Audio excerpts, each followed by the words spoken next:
guys, welcome back to my channel. This is Lindsay and I wanted to do something a little bit different and kind of do a mini series on reviewing certain products that a lot of people may have questions about.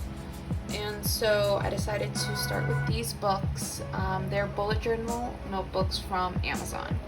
And I know that Amazon can sell some really janky items, and sometimes we're all diving into the reviews to see is it worth it. So I decided to do my first series on these two books and seeing if they're worth it.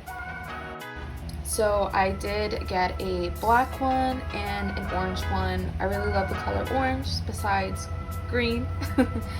And so I'll just go into these books. So these are faux leather covers and they're actually really soft to the touch. They actually do hold up pretty well. I've had this since May, I believe, and it's held up some. It does have some wear and tear to it. This one has little marks on it because my cat just decided to claw it on the front and back. But yeah, they're faux leather covers, really soft, and they do come with a really nice strap. The strap is really sturdy and I don't find it falling off whatsoever. The only thing is they don't have a pen loop, where some people may really like that. For me personally, I don't really need that because I just feel as though the pen gets stuck. Sometimes the pen loop breaks off and I don't have a pen loop. So this notebook is retailed for $7.19 for the orange one.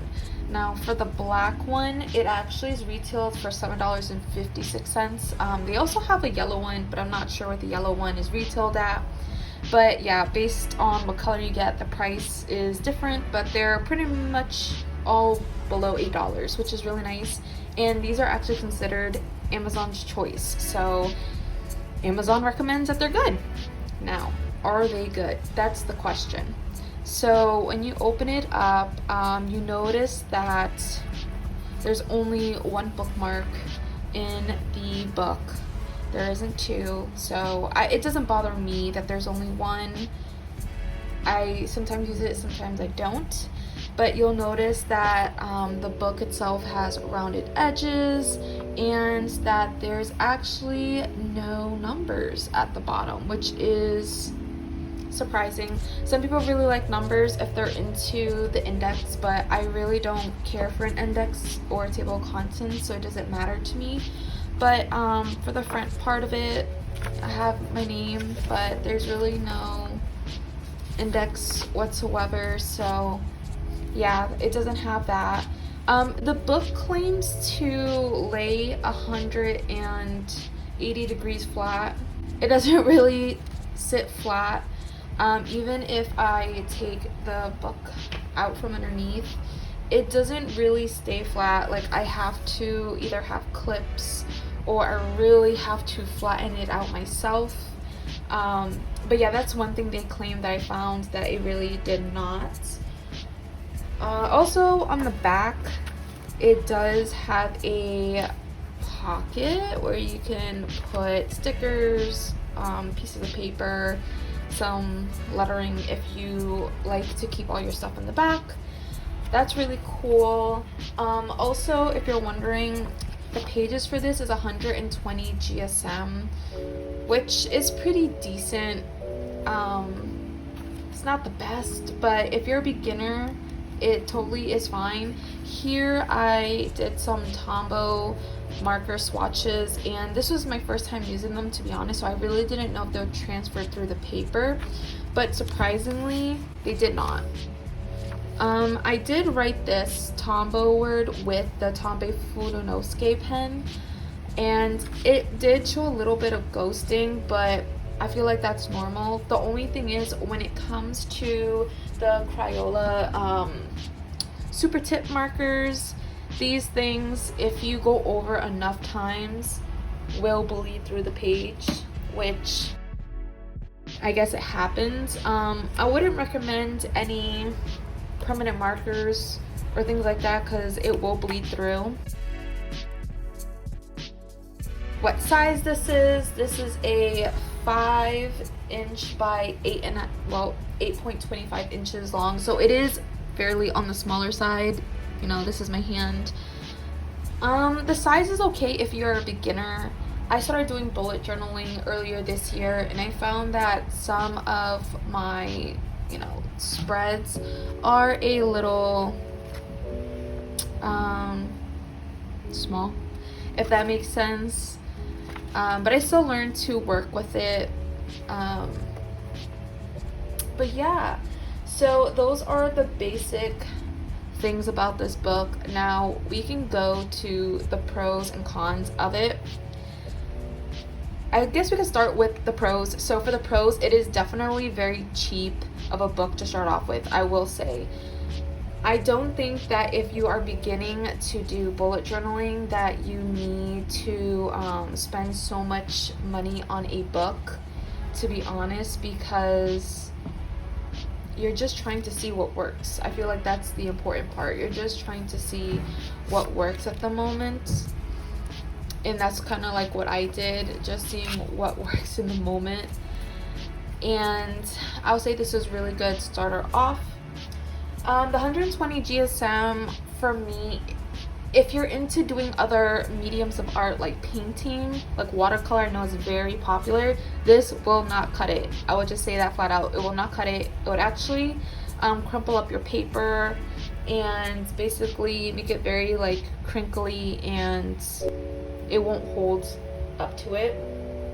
Also for me, what I don't like is that the pages is not pure white. I do have a paper here that is white. This is not white. This is kind of like an ivory off-white color. And for me, I know it may not seem important, but I'm a stickler for white crisp paper, and this kind of did bother me a little bit.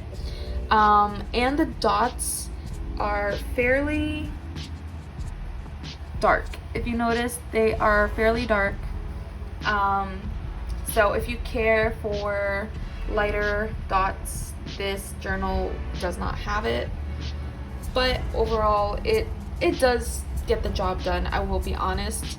The quality of the book in terms of sustainability and durability, I feel like durability is okay, like the cover, it's fine.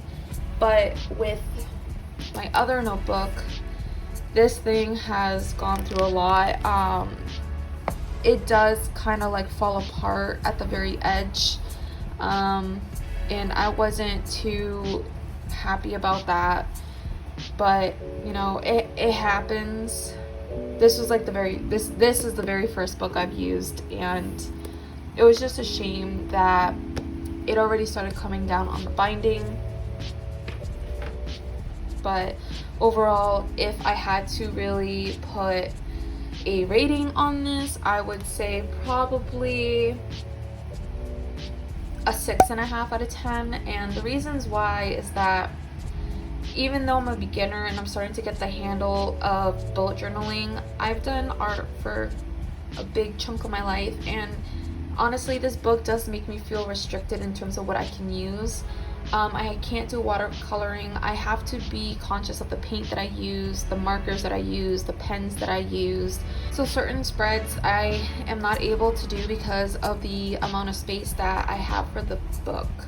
Now, it kind of stinks because I want to be able to do those things, but I can't because I don't have room, and I don't want to write really, really thin entries for my weekly spreads, so that's kind of a bummer. But if you are starting out, I definitely recommend this because 1, it's good for the price. 2, it's 120 GSM, which is a really good, fairly thick paper to start with, and it just has the basic essentials, to be honest. If you are into numbering your pages, I feel like you could, even though that's a little bit of a hassle. But I have seen people put tabs on the side of their book, and they've actually made their own table of contents so they could just fill it out and kind of follow along with the tabs. but all in all, I would rate this a 6.5. So for a beginner, I definitely say if it's worth it. If you have been bullet journaling for a while, I definitely would not recommend these books just because they're not the best. There's definitely better priced books out there with better quality in them. So yeah, thanks again for watching my video, guys. I hope you enjoyed it, and don't forget to subscribe and hit that bell notification, and see you guys soon. Bye.